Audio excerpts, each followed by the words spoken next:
है भाई, स्वागत है। मोदी जी का स्वागत है, स्वागत है भाई, स्वागत है। मोदी जी का स्वागत है, स्वागत है भाई, स्वागत है। मोदी जी का स्वागत है। नरेंद्र मोदी, नरेंद्र मोदी, नरेंद्र मोदी। अब भारत माता की। अब मैं माननीय राष्ट्रीय अध्यक्ष श्री जगत प्रकाश नड्डा जी से अनुरोध करूंगा कि वो माननीय प्रधानमंत्री जी का स्वागत करें। माननीय अध्यक्ष जी।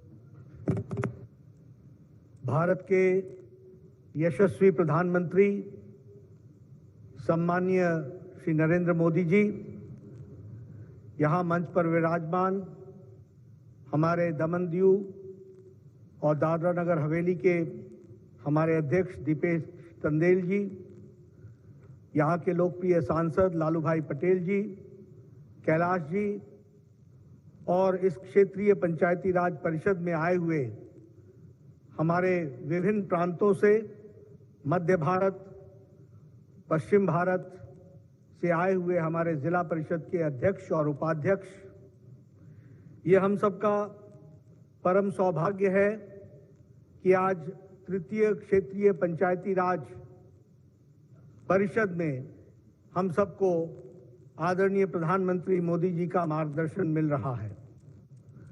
हम सब जानते हैं कि प्रधानमंत्री जी हमेशा पार्टी के लिए और पार्टी की गतिविधियों में रुचि लेते हैं और साथ ही साथ समय समय पर हमारा मार्गदर्शन करते हैं। हम जानते हैं कि सारे देश भर में जिला परिषद के अध्यक्षों का और उपाध्यक्षों का एक क्षेत्रीय परिषद के रूप में 3 स्थानों पर उनका प्रशिक्षण अभ्यास वर्ग इस योजना को लेकर के हम चले थे। आदरणीय प्रधानमंत्री जी का हमको 7-8 अगस्त को सूरज कुंड में उत्तर भारत के प्रांतों से आए हुए अध्यक्ष और उपाध्यक्षों को प्रधानमंत्री जी का मार्गदर्शन मिला था। उसी तरीके से 12-13 अगस्त को पश्चिम बंगाल में हावड़ा में हमारे पूर्वी राज्य संपूर्ण नॉर्थ ईस्ट और हमारे बिहार, झारखंड, पश्चिम बंगाल, असम, उड़ीसा, इन क्षेत्रों के झारखंड, इन क्षेत्रों के हमारे अध्यक्ष और उपाध्यक्षों को प्रशिक्षण मिला और प्रधानमंत्री मोदी जी का हम सबको मार्गदर्शन भी मिला। और आज यहाँ पर हमारे मध्य भारत और पश्चिम भारत, जिसमें मध्य प्रदेश, छत्तीसगढ़, गुजरात, महाराष्ट्र, गोवा, दमन दीव, दादरा नगर हवेली के हमारे लगभग 125 हमारे जिला अध्यक्ष और उपाध्यक्ष यहाँ पर आए हैं। मैं आप सबकी ओर से और अपनी ओर से, पार्टी की ओर से आदरणीय प्रधानमंत्री जी का हार्दिक अभिनंदन करता हूं, स्वागत करता हूं।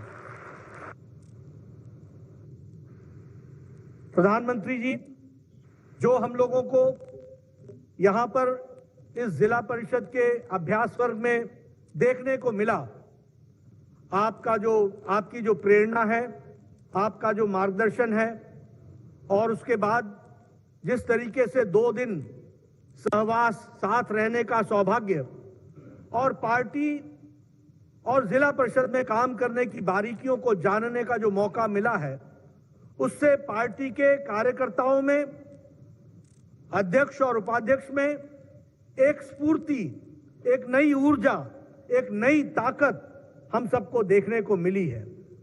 और मैं यहां आपसे यह भी साझा करना चाहता हूं कि जो टोली हमारी इस कार्य को देख रही है, उनको भी बहुत प्रोत्साहन मिला है और उनकी भी इच्छा है कि आगे चल करके हम इसी तरीके की परिषद, नगर पंचायत, नगर परिषद, म्युनिसिपल कॉरपोरेशन, इनके लिए भी करेंगे तो अच्छा रहेगा, ताकि हमारे लोग एक प्रशिक्षित रूप में समाज की सेवा, देश की सेवा कर सकें। यह हम सबको देखने को मिलेगा। ऐसी मुझे यहाँ पर देखने को मिल रहा है, जो मैं आपसे साझा कर रहा हूँ। प्रधानमंत्री जी, आपने पार्टी के अंदर और भारत की राजनीति में भी राजनीतिक संस्कृति को बदल डाली है। आज लोग जो काम कर रहे हैं पार्टी के अंदर भी और जो देश की सेवा भी कर रहे हैं, वह राजनीति मकसद के साथ गांव में, समाज में अंतिम पायदान पर खड़े व्यक्ति को किस तरीके से ताकत मिले और किस तरीके से हम उसकी ज्यादा से ज्यादा अच्छी सेवा कर सकें, इस बात की हमको प्रेरणा मिलती है। और मैं यह भी कह सकता हूं कि आपकी नीतियां वह गांव, गरीब, वंचित, पीड़ित, शोषित, दलित, युवा, किसान, इनको सामर्थ्य देता है, इनको ताकत देता है, इनका सशक्तिकरण करता है। और हमारी जिम्मेवारी बन जाती है ऐसे समय पर जब आपकी नीतियां समाज को मजबूत कर रही हैं, देश को मजबूती की ओर ले जा रही हैं, तो हमारी भी जिम्मेवारी बनती है कि हम सब लोग और यहां बैठे हुए हमारे सभी जिला परिषद के अध्यक्ष और उपाध्यक्ष इस बात की हम चिंता करेंगे कि लास्ट माइल डिलीवरी हम किस तरीके से सुनिश्चित करें और इसके साथ साथ हम इन नीतियों का सैचुरेशन कैसे लाएं ताकि कोई भी व्यक्ति इन नीतियों से लाभान्वित होने से न रह जाए, इसको सुनिश्चित करना हमारी जिम्मेवारी होगी। मुझे पूरा विश्वास है कि यह परिषद इस बात को और आपके मार्गदर्शन के माध्यम से जो हमको स्फूर्ति, ऊर्जा और नई ताकत मिलेगी, उसको लेकर के हम इस कार्य को आगे बढ़ाएंगे, ऐसा मैं आपको विश्वास दिलाना चाहता हूं। आपने जो आह्वान 9 अगस्त को किया और लाल किले के प्राचीर से आपने दोबारा उस बात को कहा जो भारत को एक तरीके से घुन की तरह खा रही थी, उससे आपने निजात दिलाने के लिए जो 9 अगस्त को आपने क्विट इंडिया का नारा दिया, भ्रष्टाचार क्विट इंडिया, परिवारवाद क्विट इंडिया, तुष्टीकरण क्विट इंडिया, हम इसको नीचे तक समाज के बीच में इस वातावरण को निर्मित करते हुए देश के एक उज्जवल भविष्य के लिए, आत्मनिर्भर भारत के लिए और अमृत काल में विकसित भारत जो आपका लक्ष्य है, उसको पूरा करने के लिए जो हम लोगों को ये समय मिला है, इसका हम सदुपयोग करते हुए जरूर करेंगे, ये आपको मैं विश्वास दिलाता हूं। इसके साथ साथ जो आपने एक कार्यक्रम हम सबको दिया है, मेरी माटी मेरा देश, इस कार्यक्रम को भी हम घर घर, गांव गांव, पंचायत पंचायत, ब्लॉक शहर और बाद में जिला, प्रदेश, सभी स्थानों पर एक चुटकी मिट्टी हर घर से लेकर, 2 चावल के दाने लेकर और 75 पेड़ हर गांव में लगाना, हर पंचायत में लगाकर, हर ब्लॉक में लगाकर 7,500 कलश लेकर हम जिले से ब्लॉक से जिला, जिले से प्रदेश और प्रदेश से दिल्ली की तरफ हम आएंगे और आपके नेतृत्व में वहां मेरे माटी मेरा देश के कार्यक्रम में हम एक साथ शपथ भी लेंगे और साथ ही साथ वहां अमृत वन की जो आपकी कल्पना है उसको भी हम उसको भी पूरा करने में अपना योगदान करेंगे। इन कार्यक्रमों के बारे में हम पूरी ताकत से लगने वाले हैं। आपके बीच में और हमारे जो जिला परिषद के अध्यक्ष और उपाध्यक्ष आए हैं, उनके बीच में ज्यादा समय न रहता हुआ आपको विश्वास दिलाता हूं कि इस प्रशिक्षण शिविर से, इस परिषद से प्रेरणा लेकर के हमारे सभी साथी पूरी ताकत से धरती पर लगेंगे। इन्हीं शब्दों के साथ आपका पुनः अभिनंदन, स्वागत और मैं आपसे निवेदन करूंगा कि आप हमारा मार्गदर्शन करें। माननीय प्रधानमंत्री जी।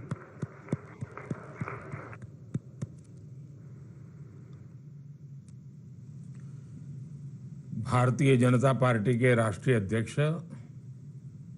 श्रीमान जेपी नड्डा जी और आज अलग अलग राज्यों से गुजरात, मध्य प्रदेश, महाराष्ट्र, छत्तीसगढ़, गोवा, दमन दीव, इस क्षेत्र के सभी जिला परिषद के अध्यक्ष यहाँ एकत्र आए हैं। बाकी भी अपने संगठन के प्रमुख लोग वहां हैं। भारतीय जनता पार्टी की जो मूलभूत शक्ति है वो उसका कार्यकर्ता है, और कार्यकर्ता एक ऐसा पद है जो कभी भी एक्स नहीं होता है। वो जीवन भर हमारे साथ रहता है। और हमारी एक विशेषता जनसंघ के काल से रही है। हमारे जो वरिष्ठ जन रहे हैं उन्होंने हमेशा अभ्यास वर्ग को बहुत ही महत्व दिया। हम संगठन का काम करते थे तब भी बार बार ट्रेनिंग अभ्यास वर्ग चलते रहते थे, क्योंकि हम संगठन में विश्वास करते हैं, हम संस्कारों में विश्वास करते हैं, हम समर्पण में विश्वास करते हैं, और हम एक सामूहिकता के संस्कारों के साथ सामूहिक जिम्मेवारी के साथ आगे बढ़ें, और जो जिम्मेवारी मिले इसके लिए निरंतर अपनी योग्यता बढ़ाते जाएं, अपना कौशल्य बढ़ाते जाएं। इतना ही नहीं, हमारी ये परंपरा रही है कि जिस किसी के पास से अच्छा सीखने को मिलता है वो जरूर सीखे। मुझे पक्का विश्वास है कि पंचायत व्यवस्था से जुड़े हुए आप सभी बंधु जब 2 दिन 3 दिन साथ रहेंगे तो अनेक लोगों से अनेक विषयों की चर्चाएं होगी। अलग अलग जिले में समस्याओं के समाधान के लिए नए नए रास्ते खोजे गए होंगे। इन सारे चीजें जो सीखने को मिलती है, जो उद्बोधन के द्वारा सत्र में विषय रखते हैं उस समय जितना सीखने को मिलता है उससे ज्यादा हम जो इनफॉर्मली 2-3 दिन रहते हैं साथ में, इससे सीखने को मिलता है। और मैं तो चाहूंगा कि आप सबका अपना एक व्हाट्सएप ग्रुप बने और आप भी एक दूसरे के साथ लगातार संपर्क में रहे। अपने जिले में क्या नया हो रहा है वो लोगों को बताएं, उनके जिले में क्या नया हो रहा है उसको जाने, रियल टाइम इंफॉर्मेशन प्राप्त करने का प्रयास करें। आप देखिए बहुत लाभ होगा। और हम जानते हैं कि लोकतंत्र की मजबूती शिखर पर जितनी है उससे ज्यादा नींव पर होती है। हमारी लोकतांत्रिक संस्थाओं की नींव जितनी मजबूत होगी, पल पल लोकतंत्र को हम जीते होंगे, तो आप देखिए हम जन समर्थन अधिक से अधिक प्राप्त करेंगे, हम नई बुलंदियों को प्राप्त करेंगे। अब आप सबको एक 5 साल का कार्यकाल मिलता है।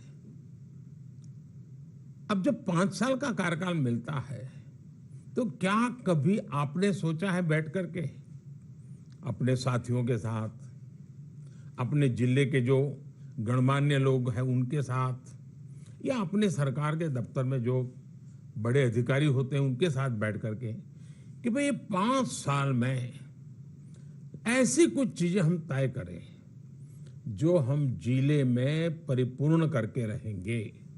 जैसे आपने देखा होगा, मैं जब 2014 में आया तो मैंने कहा मुझे टॉयलेट बनाने हैं, स्कूल में बच्चियों के लिए अलग टॉयलेट बना, तो पूरी ताकत लगा दी और एक विषय हाथ में लिया, पूरा किया। आप सबके सहयोग से किया, देश की सभी इकाइयों के सहयोग से किया। फिर विचार आया जनधन बैंक अकाउंट खोलने हैं, पूरी शक्ति लगा दी, जनधन बैंक अकाउंट खोले। यानी ऐसे मैं आपको सैकड़ों चीजें बता सकता हूं। मेरा कहने का मतलब है कि आप अपने जिले में कौन से ऐसे विषय हैं जो आप हमेशा हमेशा लोग याद करें कि भाई उनके कालखंड में अपने जिले में ये बहुत अच्छी चीजें हुई। कुछ लोगों को क्या लगता है, जैसे मैंने देखा है कुछ गांव के प्रधान बन जाते हैं तो उनको विचार आता है गांव के बाहर गेट बना देंगे। मैं उस काम की बात नहीं कर रहा हूं। और मैं उस तो जन सामान्य से जुड़े काम, उनकी कठिनाइयां दूर हो, उनकी आवश्यकताएं पूरी हो और उनका एक जन आंदोलन के रूप में काम कैसे हो। कुछ तो हमने साल भर में 4-5 अवसर ऐसे निकालने चाहिए कि जिसमें सरकार के नेतृत्व में, पंचायत के नेतृत्व में पूरा जिला का जन सामान्य उससे जुड़ जाए। जैसे मान लीजिए हम हर वर्ष वन महोत्सव करते हैं। ये वन महोत्सव सरकारी क्यों होना चाहिए भाई? ये जन जन का कैसे बने, उसके लिए 2 महीने पहले मेहनत करनी चाहिए। एक एक और हर कोई से कहा भाई ये पेड़ जो है ना आपको दत्तक लेना है, अब ये पेड़ को 3 साल तक आप ही को संभालना है, आपके परिवार के नाम पर रहेगा। अब देखिए जन आंदोलन बना देंगे। मान लीजिए हम दुर्गा पूजा आती है या नवरात्रि आती है, बारिश के दिन समाप्त हो गए होते हैं। मान लीजिए हम तय करें कि भाई 2 अक्टूबर गांधी जयंती है, 25 सितंबर पंडित दीनदयाल उपाध्याय की जयंती है, 11 अक्टूबर जयप्रकाश नारायण जी की जन्म जयंती है। चलिए भाई उसमें से 5 दिन 10 दिन हम पकड़ लें और पूरे जिले में ऐसा सफाई अभियान करें, ऐसा सफाई अभियान करें कि जब नवरात्रि हो, माँ की पधरामणी स्वागत होना हो तो एकदम से नया माहौल हो। और दिवाली के पहले पहले तो पूरा यानी बारिश के बाद जो छोटी मोटी तकलीफें हुई है उससे भी मुक्ति मिल जाए, हो सकता है। कहने का हमारा तात्पर्य ये है कि जो भी काम करे हमें जन आंदोलन बना करके करे। अब जैसे शिक्षा का क्षेत्र है, हमें आग्रही बनना चाहिए कि स्कूल में माता पिता का जो मीटिंग होती है, पेरेंट्स और गार्डियंस की जो मीटिंग होती है, उसमें कभी कॉम्प्रोमाइज नहीं होने देना चाहिए। उस मीटिंग से माँ बाप को भी बच्चों के प्रति, स्कूल के प्रति एक लगाव बनता है, शिक्षा पर लगाव बनता है। माँ बाप का और परिवार से संपर्क आता है तो माँ बाप को भी पता चलता है कि बच्चे को स्कूल में इन चीजों की प्राथमिकता है, तो घर में भी वैसा वातावरण बनता है। आपको अपने जिले के स्टैंडर्ड ऊपर ले जाने हैं। आपको ऐसा सपना क्यों नहीं होना चाहिए कि आपके जिले की स्कूल से 10वीं में 1 नंबर आए, आपके जिले की स्कूल से 12वीं के एग्जाम में नंबर 1 पर आए। ऐसा विचार, यानी खेलकूद हो तो सबसे आगे कैसा रहे, वैक्सीनेशन करना है सबसे आगे कैसा रहे, इंद्रधनुष योजना है, बच्चों का टीकाकरण करना है, आपका जिला कैसे आगे रहे। हर चीज को नेतृत्व दे करके अगर मिशन मोड में करते हैं तो आपकी ताकत भी कम लगती है, आपको परिणाम भी ज्यादा मिलता है। आप आइडेंटिफाई कीजिए। दूसरा, सरकार की क्या समस्या रहती है, कभी कभी बजट आएगा तो थोड़ा जरा दम से बोलने वाला व्यक्ति होगा तो उस दिशा में बजट चला जाता है। कुछ काम कर रहे हैं, आप देखिए पहले 70,000 करोड़ का अनुदान मिलता था, आज वो 3 लाख करोड़ से ज्यादा हो गया है। इतना बड़ा धन आपके हाथ में आया है। 30,000 से ज्यादा नए जिला पंचायत के भवन बना चुके हैं हम। यानी आज संसाधनों के विषय में कठिनाई नहीं, सवाल ये है क्या उसका कन्वर्जेंस होता है क्या? वरना क्या होगा, एक गांव में 10 परिवारों को एक लाभ मिलेगा, फिर 10 परिवार दूसरे गांव के होंगे, फिर तीसरे गांव के होंगे, एक गांव में से समस्या लटकी पड़ी रहेगी। क्या मिलकर के हम तय करेंगे भाई इस गांव में से 3 समस्याएं मुक्त कर देनी है, इस गांव में ये 2 समस्याओं से मुक्त करनी है। अगर निर्माण कार्य करना है, चलो भाई पहले इस बार ये 40 गांव पूरा काम कर लेंगे, अगले साल वो 40 गांव करेंगे। जब तक आप प्लान करके, कन्वर्जेंस करके और पूरा परिणाम लाना। जब मैं गुजरात में मुख्यमंत्री था तो मैंने एक कार्यशैली डेवलप की थी, मुझे बड़ा फायदा होता था। वो कार्यशैली क्या था, मैं हर वर्ष एक विषय तय करता था। जैसे मान लीजिए मैंने तय किया कि गर्ल चाइल्ड एजुकेशन, बेटियों की शिक्षा, तो सरकार में पुलिस विभाग होगा तो उसको भी गर्ल चाइल्ड के लिए काम करना होता था, होमगार्ड होगा उसको भी गर्ल चाइल्ड के लिए काम करना होता, अस्पताल का डॉक्टर होगा उसको भी गर्ल चाइल्ड के लिए, अपने काम के उपरांत कुछ समय इसके लिए देना और पूरी शक्ति लगती थी। तो पूरा साल भर गर्ल चाइल्ड एजुकेशन का एक बहुत बड़ा सफलता मिली। कभी अर्बन डेवलपमेंट ईयर मनाया।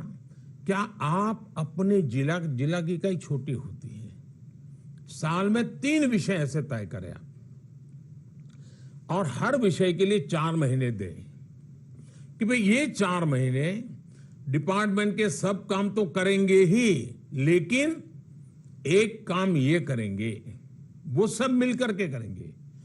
और 4 महीने के जब आखिरी सप्ताह हो तो बहुत बड़ा मास मूवमेंट बना करके उस काम को सफल करके रहेंगे। ऐसा कर सकते हैं क्या? आप देखिए, अगर साल में आप 3 करते हैं, 5 साल में 15 ऐसी समस्याओं का समाधान हंसते हंसते आप कर सकते हैं। और फिर ये करने से जिले की एक टीम बन जाती है। विभाग जो साइलो में जो होते हैं ना, वो भी बाहर आ जाते हैं। और जब पूरी टीम बन जाती है तो टीम की शक्ति बहुत होती है साथियों। आपको भी देखा होगा, जब आप अकेले खाना खाने के लिए बैठे हैं तो खाने का एक मात्रा रहती है, लेकिन 4-5 दोस्तों के साथ खाना खा रहे हैं, कोई आग्रह नहीं कर रहा है, कोई रोटी परोस नहीं रहा है, कुछ नहीं है, फिर भी आप देखना 1-2 रोटी ज्यादा चली जाएगी, मिठाई होगी तो थोड़ी मिठाई भी पेट में ज्यादा चली। क्यों? एक सामूहिकता का आनंद होता है। जितना हम सामूहिकता से काम करते हैं, शक्ति अनेक गुना बढ़ जाती है।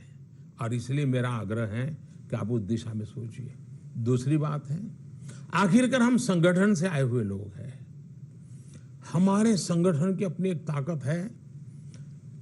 संगठन के द्वारा नीचे से जानकारी ऊपर आनी चाहिए और ऊपर निर्णय करके मार्गदर्शन नीचे की तरफ जाना चाहिए। ये कब होगा? आप बैठ करके विचार विमर्श करेंगे तो होगा। एक को, सैकड़ों को मिलते ही रहेंगे तो अच्छा है, मिलना चाहिए, लेकिन सामूहिक बैठ के चर्चा नहीं करेंगे अपने क्षेत्र की, अपने लोगों के प्रश्नों की, तो पूरा चित्र आपके सामने नहीं आएगा। और इसलिए मेरा तो आपको सुझाव है कि जिला के जो अध्यक्ष हैं, जिला के बीजेपी के अध्यक्ष होंगे, जिला के महासचिव होंगे, ये पूरी टोली महीने में 2 बार अलग अलग जिला परिषद की जो सीट होती है, वहां के 100-150 कार्यकर्ताओं के साथ टिफिन बैठक करें, 2 घंटे जिला परिषद से जुड़े सवालों की चर्चा करें, जिला परिषद के काम। और आपको जितनी जानकारी होगी ना, ग्रासरूट लेवल की परफेक्ट जानकारी होगी, उतने अफसरों से आप अच्छी तरह काम ले पाएंगे। मेरा एक अनुभव रहा है, मुझे संगठन का व्यक्ति रहा, उसके कारण राज्य में मुझे ग्रासरूट लेवल की इंफॉर्मेशन बहुत मिलती थी, जल्दी मिलती थी, और मैंने उसको वेरीफाई करने का एक मैकेनिज्म भी बना दिया था। और जब वो बात मैं अफसरों के सामने रखता था तो अफसरों के लिए वो आश्चर्य होता था कि ये साहब ये जानकारी हमारे पास तो आई नहीं, साहब के पास कैसे आ गई? तो वो हमेशा अलर्ट रहते थे, बहुत अच्छा परिणाम देते थे। आपको भी अपने जिले की हर जानकारी लगातार मिलती रहे, वो आपकी एडमिनिस्ट्रेटर के नाते जो परफॉर्मेंस है उसको बहुत बढ़ा सकती है। और इसलिए मेरा आपसे आग्रह है कि आप उस दिशा में प्रयास कीजिए।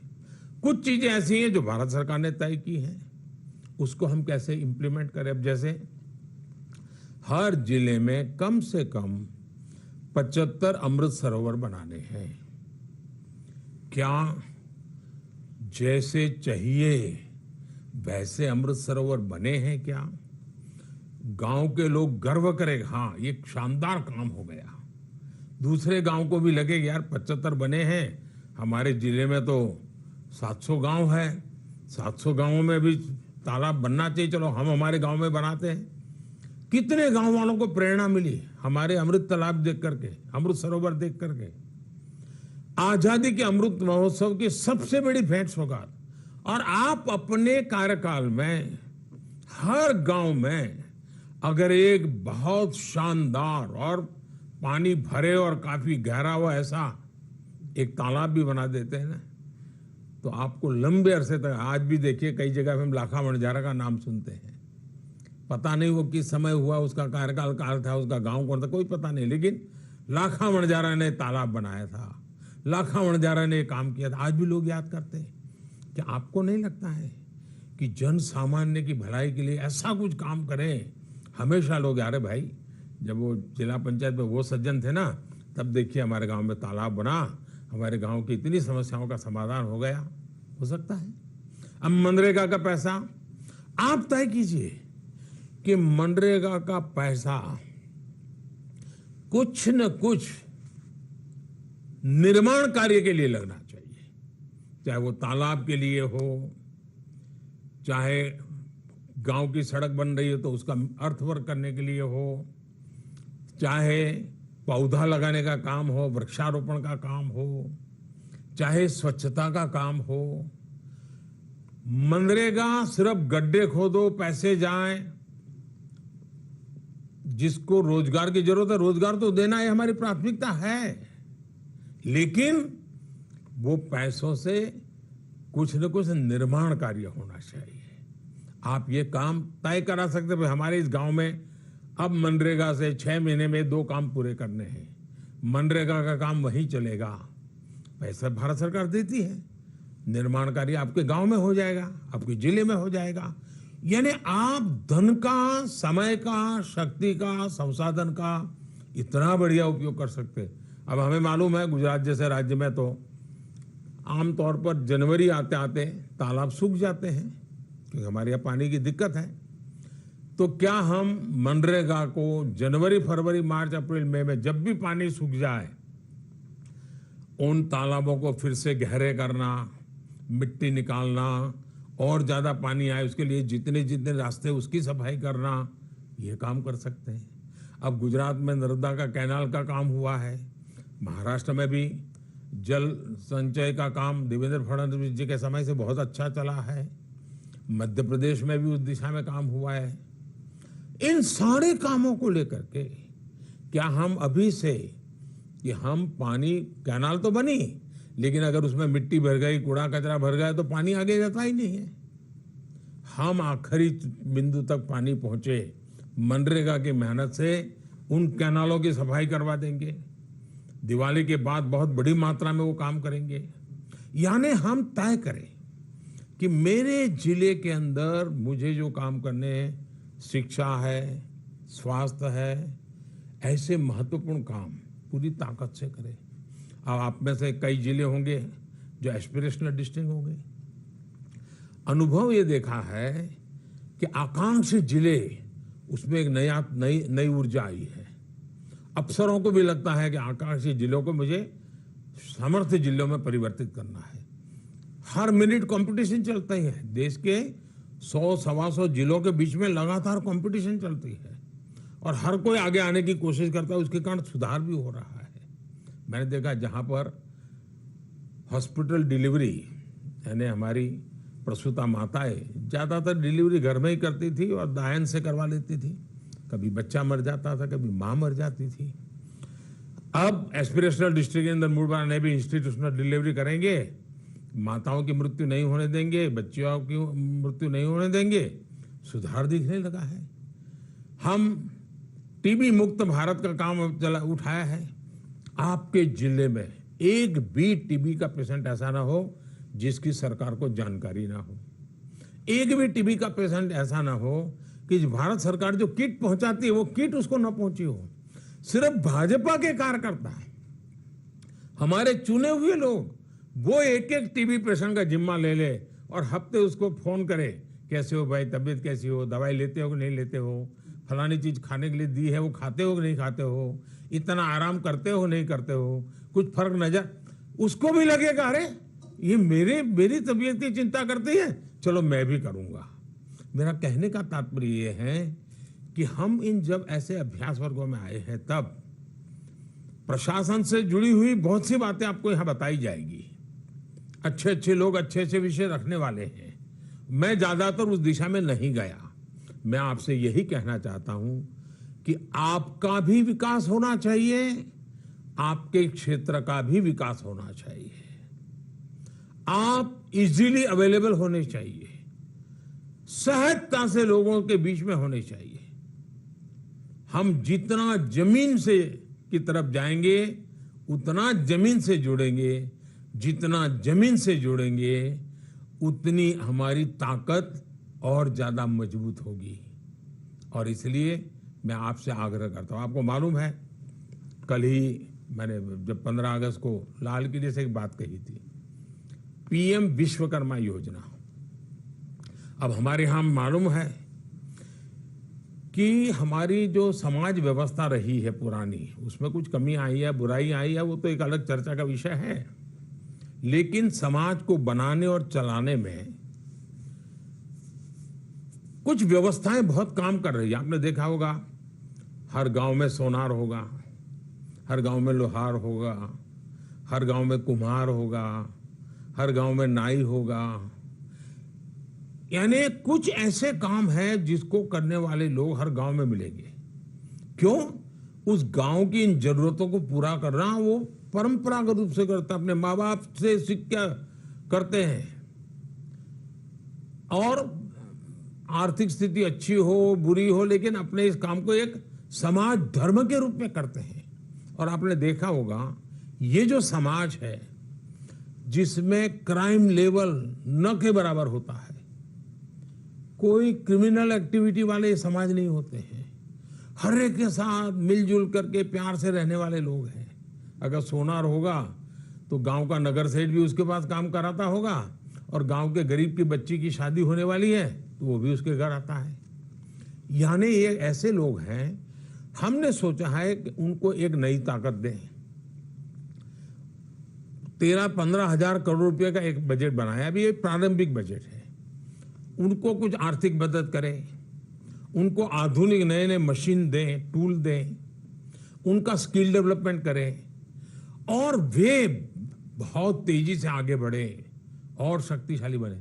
अब आपका काम है कि आपके इलाके में इस प्रकार के जो हमारे विश्वकर्मा भाई बहन हैं उनकी सूची बनाइए, जो ये परंपरागत काम करते हैं। कुम्हार है तो कुम्हारी का काम करते हैं, लोहार है तो लोहारी का काम करते हैं, बार्बर है आज भी उस प्रकार की अपनी छोटी सी दुकान चलाते हैं।